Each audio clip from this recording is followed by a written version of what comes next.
Salam, hörmətli izləyicilər. Mən Sənəm Əliyeva, məktəbəqədər təhsili üzrə təhsil ekspertiyəm və beynəlxalq təcrübəyə malik bir mütəxəssisəm və 2016-cı ildə Estoniyada təhsil sahəsi üzrə ilin adamı seçilmişəm.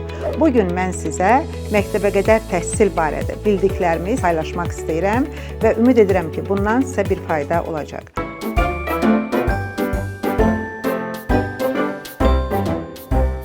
Hər bir pedaqoqun gözəl bir ifadəsi olmalıdır. Mənim belə bir ifadəm var. Öyrətməkdən öncə mütləq öyrətdiyiniz şagirdi, uşağı öyrənməlisiniz. Bu nə deməkdir? Bilirsiniz, hər bir şagird, hər bir uşaq bir ailədən gəlir. Ümumiyyətlə, əgər biz təhsil ağacına diqqət yetirsək, görərik ki, bu təhsil ağacının kökündə ailə və məktəbəqədər təhsil durur ikinci pilləsində. Və daha sonra bu kökün, bu böyük ağacın yarpaqları var, budaqları var, gövdəsi var və burada artıq məktəb təhsili, orta məktəb təhsili, ali təhsil və s.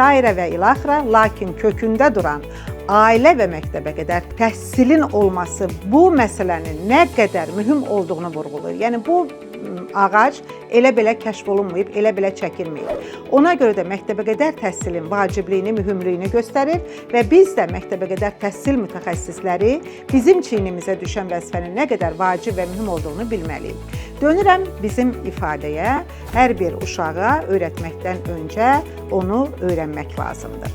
Bunu mən niyə deyirəm? Hər bir uşaq bir ailədən gəlir və hər bir uşağın fonunda artıq ailədən aldığı tərbiyə durur. Ümumiyyətlə, hər bir məktəbəqədər təhsil ocağında hər bir pedaqoq öz vəzifəsini bilməlidir ki, o həmin hər bir uşağın təlim və tərbiyəsində ailəyə dəstəkçidir. Yəni, o təlim və tərbiyəyə bir dəfəlik cavabdeh olmasa da, ailəyə bu təlim və tərbiyədə dəstək verir. Ona görə də hər bir uşağın, belə deyək də, biraz bəlkə köbu çıxar, fonunu öyrənməlidir, daxilini öyrənməlidir. İnanın mənə, mən sizə əmin edirəm, çox mənim bu işdə təcrübəm var, öz təcrübəmə dayanaraq, hər bir uşağın içində, beynində, belə deyək, bir lampalar var.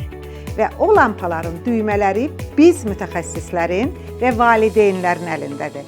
Bir uşağın zəif cəhəti olduğu kimi, mütləq şəkildə onun çox güclü bir cəhəti var və hər bir pedaqoqun iş yerində, məktəbəqədər təhsil ocağında və hər bir valideynin mütləq və bir başa borcudur ki, həmin o güclü tərəfləri də görüb aşkarlasın və zamanında o düymələri basa bilsin, o işıqları yandıra bilsin, o uşağa o istiqaməti verə bilsin ki, o istiqamətdə o uşağın gücü var. Yəni, zəif cəhətləri aşkar etmək çox asandır. Qrupunuzda bir danışmayan uşaq ola bilər, bir zəif eşidən uşaq ola bilər, bir davranış pozuntusu olan uşaq ola bilər. Amma inandırıram sizi, mütləq o uşağın güclü tərəfi var. Zəif tərəflərini aşkar edin özünüz üçün, lakin uşağın güclü tərəflərinin düyməsini tapmağa nail olun, o düymələri basın, o işığı yandırın. Bir uşağın həyatında bir gün, bir dəfə bir işıq yandıra bilərsinizsə, cəmiyyətimizin gələcəyi işıqlı olacaq. Buna əmin olun.